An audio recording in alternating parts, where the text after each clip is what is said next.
সম্মানিত দিনী ভাই বোন, চারটা জিনিস যার ভিতরে নেই সেই হলো সদাচরণের অধিকারী। এক, পাপ হলে ক্ষমা চায়। দুই, সীমা লঙ্ঘন করে না, ছোট বড় যেটাই হোক। তিন, আত্মসাৎ করে না, 5 টাকা 2 টাকা 1 টাকা 1000 টাকা। চার, হিংসা করে না। এই হলো ভদ্র নম্র আচরণের মানুষ। হিংসা এমনিতেই হয়ে যায়। আমার দোকানে আমি আছি, ভাইজান তার দোকানে আছে, যে আছে খালি ওখানে জিনিস নেয়, যে আছে খালি ওখানে জিনিস নেয়, আর আমি খালি মনে মনে জ্বলছি, থাম না। তো 2-1 দিন পরে আমার কাছে এসেছে, তখন আমি বলছি যে বুদ্ধি নাই, হুঁসপান না, জানেন না ওখানে 10 টাকার জিনিস 20 টাকা ধরে, এখানে আসবেন কম দামে দিয়ে দেবো। এ দেখেন হিংসা। হিংসা এমনিতেই ধীরে ধীরে জন্ম নেয়। এখান থেকে বেঁচে থাকার জন্য খুব চেষ্টা করতে হবে, খালি হতে হবে।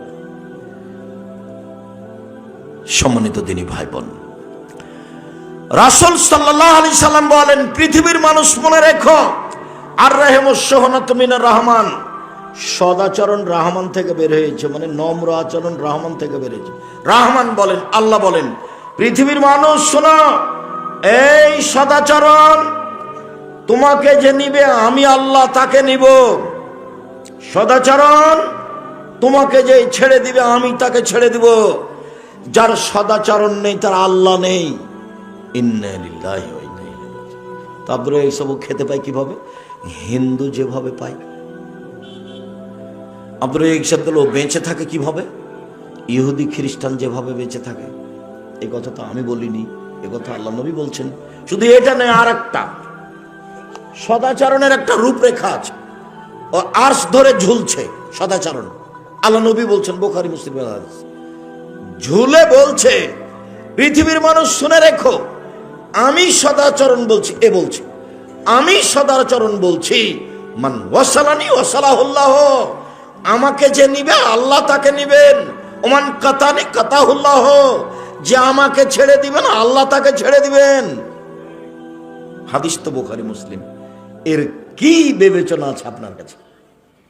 প্রতিশোধ নিবেন না জীবনে কারো, দোষ দুশ্মন কারো নয়, দোষ দুশ্মন কারো প্রতিশোধ নিবেন না। মাপ, আল কাযিমিন আল গায়জ ওয়াল আফিনান নাস, শুধু মাপ। রাগ দমাবেন, রাগ দিয়ে কোনো কাজ নিয়ে না, রাগ খারাপ। রাগ আপনাকে বিপাকে ফেলে, বেকায়দায় ফেলে। সবসময় নরম হয়ে থাকবেন, বাস মাটির মানুষ, আর কয়দিন বাঁচবো।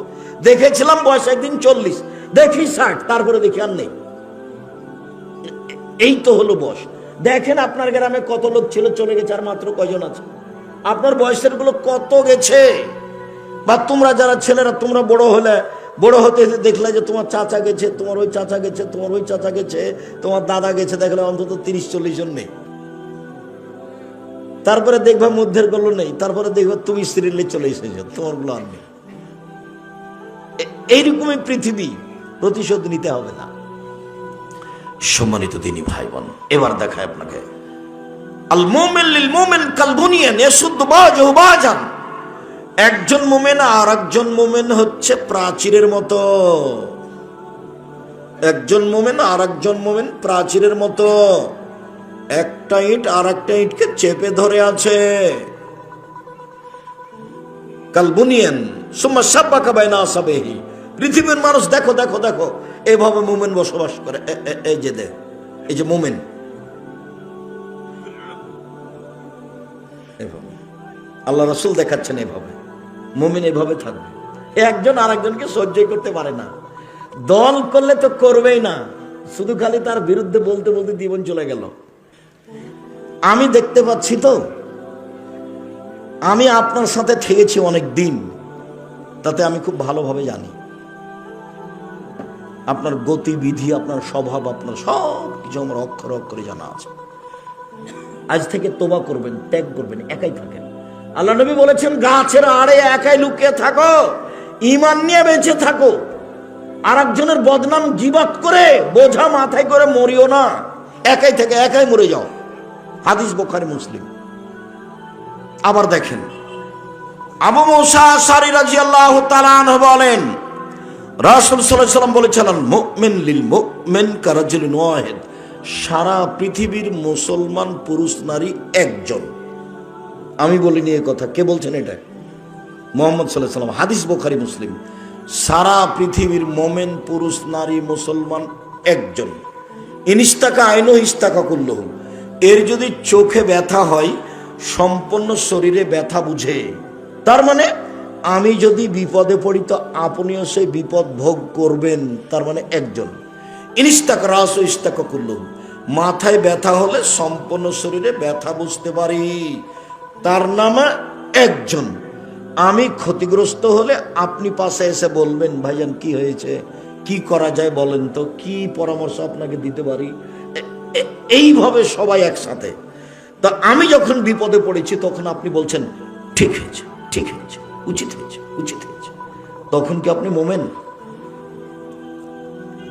তারপর বলছেন তোকে দেখবো। আচ্ছা স্যার আপনি আমাকে বলেন না, স্যার তাকে আমি দেখে নেবো কি করা লাগে, তখনই কেউ মোমেন? জীবনটা 16 আনাই মিছে।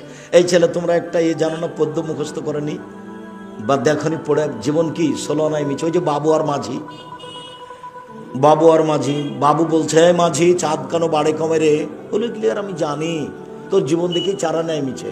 এই করতে করতে 12 আনাই গেছে, তারপরে বাতাস উঠেছে, নৌকা হিলে উঠেছে। এবার মাঝি বলছে বাবু সাঁতার জানো বাবু? তখন বাবু বলছে না রে মাঝি না। তখন মাঝি বলছে এখন দেখি তোমার জীবন 16 আনাই মিছে। দল করলেন, সংগঠন করলেন, তাহাজ্জুদ পড়লেন, হজ করলেন, দেখি এখন 16 আনাই মিছে। জীবনটা 16 আনাই মিছে। একাই থাকবেন, দোকানে বসবেন না, 5 ওয়াক্ত সালাত, হালাল রুজি, কোরআন তেলাওয়াত, আড্ডা নিষেধ। মনে থাকবে না 4টা? 1 5 ওয়াক্ত সালাত, হালাল রুজি, কোরআন তেলাওয়াত, আড্ডা নিষেধ। আড্ডা নিষেধ। 2 জন যেখানে বসে আছে সেখানে বসবেন না। কই আমাদের তো চলে, চলছে তো, আমি তো কোনো সমস্যা দেখি না। সম্মানিত দিনী ভাই বোন, এইবার আসি একটু মেয়ের সাথে বাপের সদাচরণ। কথার শেষের দিকে চলে এসেছি। এই ছেলে, ওরা দৌড়াদৌড়ি করছে কি করে? আমাদের এই পাড়ার ছেলেরা কই? আমাদের এই পাড়ার ছেলেরা তো এখানে একজন এখানে একজন, অন্তত এমন ভাবে দাঁড়াবে চতুর্দিকে যেন পিপিলিকা পার হতে না পারে। তো তোমরাই যদি কোথাও বসে থাকো তাহলে কেমনে হবে? আজকে তো তোমরা বসে থাকতে পাবো না, এই হিসাব তো তোমাদের নেই। আজকে যখন আরো দূরে পারে যখন আসবো তখন তুমি ওখানে যাও। আজকে আমাদের সহযোগিতা করো। সম্মানিত দিনী ভাই বোন, রাসূল সাল্লাল্লাহু আলাইহি সাল্লাম বলেন, পৃথিবীর মানুষ শুনে রেখো, মানা আলা সালাসা বানাতিন, কেউ যদি 3টা মেয়ের লালন পালন করে, 3টা বেটি 3টা মেয়ে, কি লালন পালন? 1 আদ্দাবাহুন্না আল্লামাহুন্না, তাকে বিদ্যা শিখিয়ে দেয়। 2 আদ্দাবাহুন্না, তাকে শিষ্টাচার শিখিয়ে দেয়। 3 আহসানা ইলাইহিন্না, তার সাথে ভালো আচরণ করে, খাস্তা মাস্তা না করে। কুন্না লাহু সিতরান মিনান নারে ইয়াউমাল কিয়ামা, তাহলে বিচারের মাঠে এই মেয়ে 3টি বাপের জন্য অন্তরাল হয়ে যাবে। এই ছেলে দেখো, ওইদিকে জাহান্নাম, এদিকে পিতে, মধ্যে মেয়েরা। মেয়েরা বলবে আমার আব্বাকে আগে জান্নাতে দিতে হবে, তারপরে কোনো কথা। আমার আব্বাকে আগে জান্নাতে দেন, তারপরে এই যে বেঁকে বসলাম, ওইদিকে জাহান্নাম, এদিকে আমার আব্বা। এই যে মধ্যে ঘেরে নিলাম আমরা 3 বোন। হাদিস বুখারী মুসলিম। আমার কোনো ব্যক্তিগত কোনো কথা নেই এখানে। 10টা ছেলেকে যদি মাস্টার ডিগ্রি পাস করেন 1 নেকিও হবে না। ইন্না লিল্লাহি ওয়া ইন্না ইলাইহি রাজিউন। পড়াবো কেন? জন্ম দিয়েছেন এই জন্য। তো যদি না পড়ান, যত পাপ করবে সব আপনার, যত পাপ করবে সব আপনার। বিবাহ দেননি কেন? 25-30 বছর বয়সে যে বিবাহ দেননি কেন? কে বুদ্ধি দিয়েছে আপনাকে? ছেলে পড়ুক, 22-25-এ বিবাহ দিয়ে দিবেন ছেলের। বউ পড়বো, এও পড়ুক। এগুলো কোন বুদ্ধি? দিনরাত জেনার সাথে লিপ্ত থাকছে, হাতে বড় মোবাইল আছে। এই ঘরে মেয়ে দেখে, ল্যাংটা মেয়ে মোবাইল, এই ছেলে দেখে, ওই ঘরে মেয়ের মাও দেখে, এই ঘরে বাপও দেখে। তো পশু প্রাণী হলো না? গরু ছাগলের মতো জীবন হলো না? এটা পশু প্রাণীর মতো। এত ছোট হয়ে বসবাস করবেন জীবনে, বাপ হয়ে পাথরের মতো হয়ে যান শক্ত। পরিবারের উপরে একবারে শক্ত কঠোর। বউ চোখ যেভাবে ঘুরে বউ সেভাবে চলে, ক্ষমতা দেখে পরিবার কন্ট্রোল করবেন। ছেলের ভুল হয়ে গেলে তো খুব খেপে যান, দিন রাতে তো নরম হয়ে চলেন কেন? আব্দুর রাজ্জাক সাহেব, ছেলেকে পড়ালে কোনো নেকি হবে না, ছেলে দোয়া করলে হবে, এখন হবে না। 7 দিনের দিন কেন? জন্মের সাথে সাথে বাচ্চাকে তাহানিক করাতে হবে। তাহানিক কি জিনিস আব্দুর রাজ্জাক সাহেব? চাচা চাচি, খালা ফুফু, মাওলানা যেই হোক না কেন, পরহেজগার মানুষের কাছে নিয়ে যেতে হবে খেজুর। উনি খেজুর একটু মুখে দিয়ে খুব ভালো করে চিবিয়ে পানি পানি করে বাচ্চার জিভার উপরে দিয়ে দিবে ভিতর সাইডে। এর নাম হলো তাহানিক। বাচ্চার মাথায় হাত দিয়ে দোয়া পড়ে দিবে, আয়োজক মোল্লা বেকালিমাতিল্লাহি তামামিন কুল্লি শাইতানিন হামিন কাইনিন আল্লাহুম্মা আল্লাহুম্মা ফাক্কিহু ফিদ্দিন আল্লামহুল হিকমা। এরকম দোয়া পড়ে দিবে, যে দোয়ার বইয়ে দেওয়া আছে। এর নাম হলো তাহানিক, বাপের জিম্মেদারি। 2, 7 দিনের দিন আকিকা দিতে হবে। 7 দিনের দিনই দিতে হবে, 14 দিনে চলে না, 21 দিনে চলে না, জীবনে একদিন চলে না। গরু দিয়ে চলে না, উট দিয়ে চলে না, ছাগল ছাগি, ভেড়া ভেড়ি, দুম্বা দুম্বি, কানা হোক, খোড়া হোক, ন্যাংরা হোক, 2 টাকা দামের হোক, 2000 টাকা দামের হোক, ভিক্ষে করে হোক, যেভাবে হোক, কর্য করে হোক, আকিকা দিতেই হবে। চাঁপাই নবগঞ্জের ভাষাতে আপনি তো দিবেন, আপনার বাপকে দিতে হবে। এ কি কুরবানি পেয়েছেন? দিলে হলো, না দিলে না হলো। কুরবানি। বড় বড় জান্নাত পাওয়া যায়, যেসব মাধ্যম দিয়ে জান্নাত পাওয়া যায় তার একটা বড় মাধ্যম কুরবানি। কুরবানি মানে চোখ ঠিকঠাক কি দেখো, কান ভালো দেখো, পা ভালো দেখো, খুর ভালো দেখো, চোখ ঠিক আছে দেখো, মোটা তাজা দেখো, অনেক কিছু দেখে ঝকঝকে টকটকে নিয়ে আসতে হবে। কেন? এ হলো নেকি। এ হলো কি? নেকি। গোস্তের তালে 7 ভাগ করেছে, আবার হুজুরও বলেছে, আরে কে বলেছে চলবে না, দেন 7 ভাগ। কত হাদিস আছে 7 ভাগ দিয়ে বলছে যে কলিজা তো আমার ভাগে পড়েনি, তাই বলছে। আচ্ছা, এই বুদ্ধি কে দিচ্ছে আপনাদেরকে? আমি কোনোদিন দিনই ভাইজান, আপনারা কেমন বাঁচেন আমি এটা বলতে পারবো না। টাকা বেশি আছে, আপনি রাজস্থান থেকে উট নিয়ে আসেন। টাকা কম আছে, ষাঁড় জবাই করেন। টাকা কম আছে, খাসি জবাই করেন। টাকা কম আছে, ছাগি জবাই করেন। তার চেয়ে কম আছে, ভেড়া ভেড়ি করেন, একবারই কম দাম। ভাগে কুরবানি দিতে হবে, এই বুদ্ধি কে দিল? আপনি হজ করতে গেছেন নাকি যে ভাগে কুরবানি দিবেন? আমাদের হুজুর বলেছে চলবে, তো দেন। আমি বলিনি কোনোদিন ভাইজান, আমি কোনোদিন বলিনি, আমি এই কথা পড়ি না। এই কথা আমি 90 সালে ছেড়ে দিয়েছি, এই কথা আমি কোনোদিন পড়ি না। সম্মানিত দিনী ভাই বোন, আকিকা কুরবানি দুটো এক জিনিস নয়, এটা ভিন্ন ওইটা ভিন্ন। আকিকা দিতেই হবে, কানা হোক, খোড়া হোক, ন্যাংরা হোক, ছোট হোক, বড় হোক, দাঁত থাক আর না থাক, আকিকা দিতেই হবে। 7 দিনের দিন মাথা নেড়ে করতেই হবে, ডাক্তার যা বলেছে বলেছে। 7 দিনের দিন নাম রাখতেই হবে। চুল সম পরিমাণ রূপা দান করে দিতে হবে, রূপার টাকা সমমূল্য। 4টে জিনিস 7 দিনের দিন করতে হবে। আপনি বাপ, যতবার বাচ্চাকে দুধ খাচ্ছে আপনার স্ত্রী, ততবার বিসমিল্লাহ বলতে হবে, বলতেই হবে। না বলে দুধ শয়তান খাবে, নিশ্চিত খাবে, অবধারিত খাবে, খাবেই খাবে। আল্লাহর নবী বলেছেন খাবে। হাঁটতে শিখেছে, বাচ্চাকে পায়জামা পরাবেন, প্যান্ট নয়। 5 বছর 7 বছর বয়সে এসে আদর করে সলাত আদায় করতে বলবেন।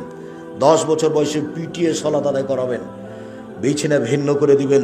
একটার পর একটা আদেশ, একটার পর একটা আদেশ বাপের পক্ষ থেকে। ছেলেকে লালন পালন করতেই হবে, সুন্দর নাম রাখতেই হবে। একদিনও যদি আপনার জন্য দোয়া না করে, তবু আপনার জিম্মেদারি যত দূর আছে করতেই হবে। মেয়ে কি যে নগদ জান্নাত? মেয়ে মানে নগদ জান্নাত। আল্লাহ রাসূল বলছেন, মালা আলা জারিয়াতানে, কেউ যদি 2টা মেয়ের লালন পালন করে, 2টা, তাহলে ওই লোকটার আমি জান্নাতে এভাবে থাকবো। 2টা আঙ্গুল জমা করে দিয়েছেন, একবারে জমা ধরে আছে। কেউ যদি এতিমের লালন পালন করে, সেই লোকটার আমি জান্নাতে এইভাবে থাকবো। একটু ফাঁকা রাখলেন। এতিমকে লালন পালন খুব বড় কাজ, তারপরে এরকম।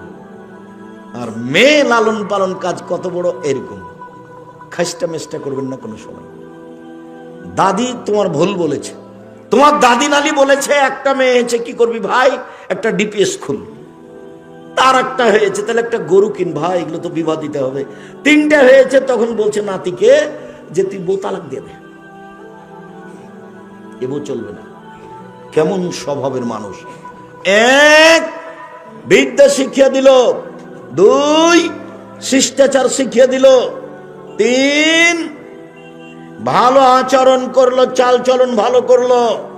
তাহলে এই মেয়ে বিচারের দিন পিতার জন্য অন্তরাল হবে, হবেই হবে। তো মসজিদের একজন মুসাল্লি বলছে, ভাইজান একটা মেয়ের কিছু বলবেন না? তো আমি বলছি যে একটা মেয়ের তো কিছু আল্লাহ নবী বলেননি। তো একটা ছেলে বা মেয়ে একজন যদি মারা যায়, তাহলে একজনও বাপ মাকে জান্নাতে নিয়ে যাবে ছোট অবস্থায় মারা গেলে। কিন্তু একজন মেয়ের লালন পালনে কিছু হবে, এই কথা আল্লাহ নবী বলেননি। কাজে আমি কিছু বলতে পারলাম না। দুইজন মানে একসাথে, আর তিনজন মানে বোঝা যায় না মনে হয়। এই সময় মেয়েদেরকে খুব ভালোবাসবেন, ভালো করে পড়াশোনা শিখে। শিষ্টাচার কি জিনিস? আব্দুর রাজ্জাক সাহেব, শিষ্টাচার কি জিনিস? শিষ্টাচার যখন বাড়ি থেকে বের হবে সালাম দিয়ে বের হবে, শিষ্টাচার। বাড়িতে ঢুকবে সালাম দিয়ে ঢুকবে, শিষ্টাচার। সব সময় ডান কাতে শুইবে, শিষ্টাচার। জুতা পায়টা আগে দিবে ডানেরটা, শিষ্টাচার। বামেরটা আগে খুলবে, শিষ্টাচার। মসজিদে ঢুকলে আগে পা দিবে মসজিদে ডান পা, শিষ্টাচার। পেশাব পায়খানায় ঢুকলে দোয়া পড়ে ঢুকবে, শিষ্টাচার। মা বাচ্চাকে দুধ খাওয়ালে বিসমিল্লাহ বলে দুধ খাওয়াবে, শিষ্টাচার। বাড়িতে যে একটা পট কিনা হয়েছে ছেলে মেয়ের পেশাব পায়খানার জন্য, সেটা যদি ঘোড়া হয় মাথাটা কেটে দিবে, শিষ্টাচার। নখ ছোট থাকবে, শিষ্টাচার। নখে নেইল পালিশ থাকবে না, শিষ্টাচার। ভুরু উঠিয়ে চিকন করা হবে না, শিষ্টাচার। শুনুন, দাঁত ছিলে চিকন করা হবে না, শিষ্টাচার। এমন পোশাক পরছে যে কম বয়সে দেখানো হচ্ছে, এটা চলবে না, অভিশাপ হবে, নাম শিষ্টাচার। মোচ কেটে ফেলতে হবে, এর নাম শিষ্টাচার। দাড়ি বড় করতে হবে, এর নাম শিষ্টাচার। বগলের লোম উঠিয়ে ফেলতে হবে, ব্লেড ব্যবহার করা যাবে না, তার নাম শিষ্টাচার। শুনুন, নিচের লোম পরিষ্কার করতে হবে, ঊর্ধ্বে টান 40 দিন পার হওয়া হবে না। নারী পুরুষ একই হুকুম, যেভাবে সহজ যেভাবে সম্ভব, শিষ্টাচার। মেশাক করতে হবে নিয়মিত, অন্তত ফজরের পরে 5 ওয়াক্ত সালাতে, তার নাম শিষ্টাচার। পেশাব পায়খানার পরে পানি দিয়ে পবিত্রতা অর্জন করতে হবে, হাতটা মাটিতে মেজে নিতে হবে, তার নাম শিষ্টাচার। আগে ঢেল টিস্যু পেপার পরে পানি, এটা মিথ্যে। আগে ঢেল টিস্যু পেপার পরে পানি, এটা মিথ্যে। আবার ঢেল নিয়ে টিস্যু পেপার নিয়ে 40 কদম হাঁটা, এটা নোংরামি, এটা বেহায়াই। খক খক করে কাঁসা পায়ের উপরে পা উঠা, এটা বেহায়াই। যদি টিস্যু পেপার নিয়ে 40 কদম হাঁটতেই হয়, খক খক করে কাশতেই হয়, তাহলে আপনার স্ত্রী কেন 40 কদম হাঁটে না? ওর কি হলো? আপনি পবিত্রতা অর্জন করে জান্নাত যেতে চান, বউকে জান্নাতে দিবেন না? আব্দুল রাজ্জাক কিভাবে বলেন, ও যদি ঢেল নিয়ে হাঁটে তাহলে কেমন কেমন লাগবে না? ও পুরুষকে কেমন কেমন লাগবে? আপনি যখন ঢেল নিয়ে হাঁটেন তখন তাকে কেমন কেমন লাগে না? তাকেও কেমন কেমন লাগে। কাজেই এই নোংরামি নীতি বাতিল। পেশাব পায়খানার পরে অজু করবেন, অজু শেষে একটু পানি নেবেন 2 হাতে, লজ্জাস্থান সামনাসামনি কাপড়ের উপরে ছিটিয়ে দেবেন, বা শেষ। আর যদি মনে করেন যে পেশাব আসলো, তাহলে 40 কদম কেন, 40 ঘন্টা পরে যদি টিস্যু ফেলেন, তাহলে মনে হয় পেশাব আসলো। মানে শয়তান আপনাকে পাগল করেছে। ও আল্লাহ রাসূল বলছেন, বায়ু আসবে মনে হবে শয়তান করছে ওটা, তুমি গন্ধ না পেলে বের হবে না মসজিদ থেকে। বায়ু আসলো মনে হয়, আল্লাহ রাসূল বলছেন না না না না, শব্দ না পাওয়া পর্যন্ত তো বের হবে না।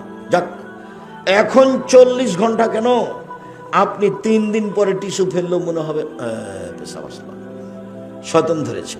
রাসূলের পদ্ধতিটা আছেন। এখন যদি শয়তান বলে এই পেশাব আসলো, তখন আপনি বলবেন এই শয়তান, পেশাবে কাপড় ভিজে যাক রে, আর অজু করবো না, সর এখান থেকে সর, তাহলে এখন বাঁচবেন। ও আপনাকে পাগল পেয়েছে, ও আপনাকে অশাসায় ফেলেছে, সব কিছু হারাবে, ওর কথাই মানবেন না। 40 কদম নেই, খক খক কাঁসা নেই, পায়ের উপরে পাউঠা নেই, এইগুলো শিষ্টাচার নয়। সম্মানিত দিনী ভাই বোন, ছেলে মেয়ের উপরে খুব সতর্ক হন। আপনার বসে থাকাতে আমি খুশি, আপনাদের কাছে আসলে ভালো লাগে। এরপরেও লম্বা সফর বলে আলোচনা শেষের দিকে চলে আসলাম। কয়েকটা কথা মনে রাখেন ভালোভাবে। 5 ওয়াক্ত সালাতের সাথে যেন আপোষ না হয় জীবনে। বলো ইনশাআল্লাহ। বলেন ভাইজান আপনারা সবাই ইনশাআল্লাহ। আর যারা কিছু পেতে চাও, তোমরা ছেলেরা, আপনারা যারা বড় মানুষ আছেন, দিনী ভাই বোন, কিছু পেতে চাইলে কখন বলতে হবে আল্লাহকে? শেষ রাতে। ঘুমাতে হবে কখন? রাত 10টা। চেষ্টা করবেন রাত 10টা, মানে আমি ওটা আদেশ করে দিইনি। রাত 10টা, 10:30, 9:30, 9টা এছাড়া সালাতের পরে বাস ঘুমিয়ে যাবেন। ঘুমিয়ে গিয়ে ভোর রাত্রে উঠে আল্লাহকে কিছু বলবেন। তাহাজ্জুদ পড়েন, আর না হলে এমনি 2 রাকাত পড়ে বলেন আল্লাহকে কিছু। নিয়মিত বলবেন, চোখের পানি ফেলে বলবেন। রহমতের অভাব নেই, কখন দেবে সেটা তার ব্যাপার। রহমতের তার কাছে অভাব নেই। আপনাকে ঢাকা শহরে একটু জমি করে দাও তার কাছে কোনো ব্যাপার নয়। আপনাকে জামালপুর শহরে একটা বাড়ির জমি করে দাও তার কাছে কোনো ব্যাপার নয়। তিনি সর্বশক্তিমান, পারলেই করলেই পারেন। কিন্তু আপনাকে কখন দিবেন সেটা তার ব্যাপার। আপনার কথা গতি অনুপাতে দিবেন, ধৈর্যের পরিচয় দিবেন, প্রতিশোধ নেবেন না, মামলা করবেন না, মুখ খারাপ করে কাউকে কিছু বলবেন না। দল সংগঠন থেকে বেঁচে থাকেন, নইলে সব কিছু হারাবে। মানুষের বদনাম করতে করতে জীবনটা যাবে। দূরে থাকেন, ভালো হবে। আহাল পরিবার নিয়ে, হালাল রুজি নিয়ে বেঁচে থাকার চেষ্টা করেন। আমি আব্দুর রাজ্জাক বিন ইউসুফ আপনার সাথে আছি। পরামর্শ দিতে ও নিতে আপনাকে মন থেকে ভালোবাসি, আপনার কল্যাণ কামনা করি। মর্মে জামিয়া সালাফের জন্য দোয়া করবেন। জামিয়া সালাফের জন্য আল্লাহ কবুল করেন, জাতির কল্যাণের জন্য, জাতির ছেলেমেয়ের শিক্ষার জন্য। আর অবশ্যই আপনি আমার দিনী ভাই, আপনি আমার দিনী বোন, সপরিবারে বন্ধুবান্ধব নিয়ে, খালা ফুফু নিয়ে জামিয়া সালাফে 13-14 তারিখে উপস্থিত থাকবেন। অবশ্যই থাকবেন। আপনাকে আমি আন্তরিকভাবে অনুরোধ করে যাচ্ছি। মহিলারা মহিলা শাখায় থাকবে, থাকা খাওয়ার ব্যবস্থা আছে। পুরুষেরা পুরুষ শাখায় থাকবে, থাকা খাওয়ার ব্যবস্থা আছে। বিষয়ভিত্তিক আলোচনা হবে। যাওয়ার পূর্বে আব্দুল্লাহর বই আছে, মিন্নাতুল বাড়ি।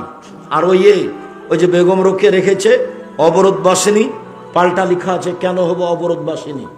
তারপর আল ইতিসাম পত্রিকা। আর আব্দুল্লাহর বই আছে মিন্নাতুল বাড়ি, বুখারীর ব্যতিক্রম ব্যাখ্যায়। আর ফিলিস্তিনের বইটা আছে কিনা দেখেন। আর উপদেশের সব বিষয়ে আলোচনা আছে। নামাজের উপরে আমি বইটা লিখেছি, তাতে 35টা হাত তুলে দোয়া করার হাদিস আছে, 16টা স্থান আছে কোথায় কোথায় হাত তুলে দোয়া করতে হবে। দোয়ার বইয়ে এগুলো বিস্তারিত লেখা আছে। সকল দিনই ভাই বোনকে বইগুলি সংগ্রহ করার আন্তরিকভাবে অনুরোধ জানিয়ে আলোচনা অনুযায়ী বাকি জীবন পরিচালনা করার জন্য জোরালো চেষ্টা করার অনুরোধ জানিয়ে আপাতত আজকের মতো কথা এখানেই শেষ করলাম। কিছু জিজ্ঞাসা।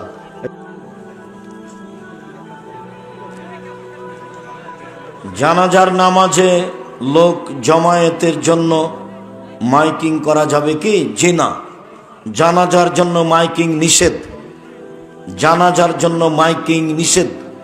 মসজিদে মাইকিং করা যাবে না, অমুকের জানাজা এতটাই হবে। মোবাইলে পরস্পরে বলবেন।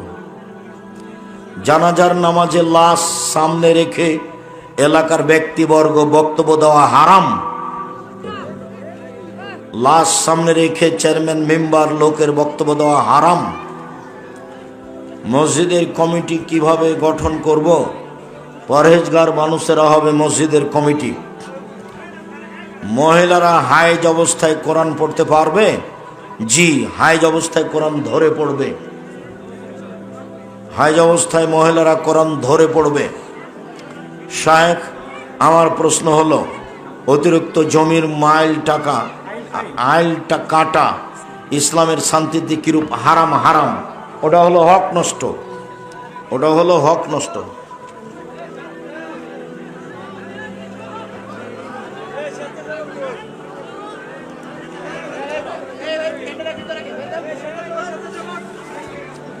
শোনো ভাইজানার, আপনার ধীরে বাম দিক থেকে বই নেন আর আমার দিকে চেয়ে থাকেন, আমি প্রশ্নের উত্তর দিই।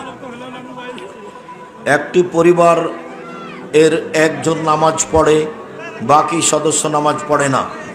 মালিক সবাকেই সালাত আদায়ের জন্য জোর চাপ দিবে। নাপিতকে ঘর ভাড়া দিয়ে সেই টাকা দিয়ে চাল কিনে ভাত খেয়ে ইবাদত হবে? হবে না। ও দাড়ি চাঁচে, ঘর ভাড়া অন্যকে দেন। স্বপ্ন দোষ হলে কি গুনাহ হয়? জিনা হয় না। স্বপ্ন দোষ হলে গোসল করতে হয়। কোনো হিন্দুর বাড়িতে কি খাওয়া যাবে? ওদের জবে ছাড়া খাওয়া যাবে। হিন্দুরা যদি জবে করে ওটা খাওয়া যাবে না। ওদের বাড়িতে প্রয়োজনে খাবেন, বন্ধুতালি হিসাবে খাবেন না। মৃত্যুর পূর্বেই জীবিত ব্যক্তি তার নিজের কবর খনন করতে পারবে কি? না করাই ভালো। বলে যাবে ভাতিজা ভাতিজিদেরকে, না